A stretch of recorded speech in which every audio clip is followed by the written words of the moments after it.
hello नमस्कार अस्सलाम वालेकुम गाइज की खबर আপোনালোকৰ আশা কৰো ভালে আছে আজি ঈদৰ নেক্সট ডে আৰু আমি ওলাইছো শিৱসাগৰলৈ যাবলৈ মানে মোৰ হাহুৰ গাটো অকন বেয়া দেখুৱাবলৈ আৰু লগতে মোৰ নানী ঘৰলৈ যাম আৰু এতিয়া মই ৰেডি হৈ গলো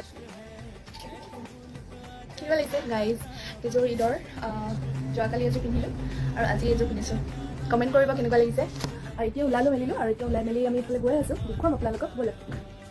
মই জেঠাইহঁতৰ ঘৰত আছো ঈদ খাবলৈ আহিলো এয়া জেঠাই এয়া আমাৰ ৱাচিফ কিবা এটা ক'ব কোৱা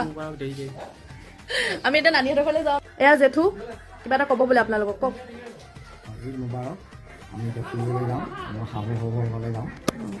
একদম নেপালী দাজু হৈ গৈছে একেবাৰে দেখিছে নাই কাজিৰঙাৰ মহবিলাক সাগৰত গুচি আহিলে যে কথাটো কি অ' মা এয়া আহি থাকোঁতে আমি প্লেইনখন দেখা পালো তাকে ৰখালো জেঠাই জেঠুহঁতক দেখুৱাইছো আম্মা দেখুৱাই দিওঁ বুলি ভাবিলো লাহে লাহে আহিব